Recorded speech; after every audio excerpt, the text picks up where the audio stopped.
more of an ongoing problem, a problem that has been with us for a long time, is the cultural misunderstanding of mathematics in, just amongst all of us. The mathematics that's been sort of permeated our schools for many, many years has permeated our schools for many, many years and has not changed very much.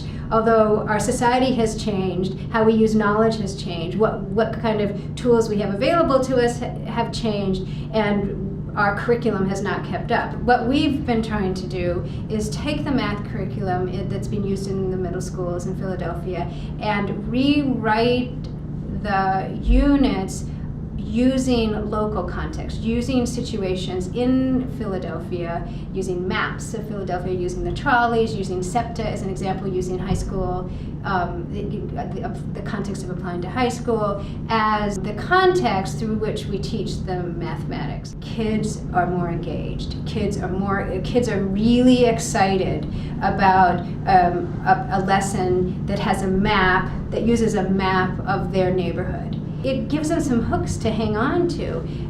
But my favorite quote is a quote from a teacher who teaches in North Philadelphia, and she did a little interview of her kids and said, how did using local context influence your learning? And one kid said, it felt like we had a home field advantage. One of our goals is to teach kids mathematics, but also at the same time engage them in the process of looking at high schools and thinking about how they might participate in the high school admissions process. So we're really trying to we want them to do something that will change their lives, change the opportunities that they have available to them while they're learning more mathematics. At the beginning of the 7th grade unit, we show them they get a list that has all of the high schools in Philadelphia in it, and the high school's attendance rate and the graduation rate, real data from the previous year. And the first thing we have kids do is sort of look at it and ask some questions. And they were really engaged, and they knew this one, my cousin goes there, my brother goes there, this is where I want to go.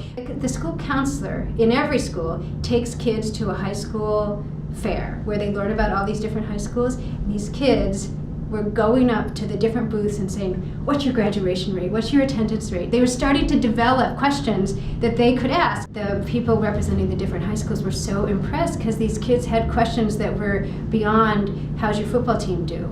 The amount of money spent on buying materials is so out of proportion to the amount of money that gets put into building teacher capacity to use that stuff. Right now, teachers spend a lot of time in the classroom. They have very minimal preps. Much of their prep time is used filling out, sort of documenting the things they do, taking care of paperwork. We need to build time into teachers' days to engage in professional learning, to be learners of their own practice, of their, and their colleagues' practice. They need opportunities to observe one another. The folks in our in the teacher education program are remarkably committed to making our program an amazing learning, growing, launching experience for our students. I'm Janine Remillard, Associate Professor in Foundations and Practices of Education. I'm a mathematics educator and an urban educator.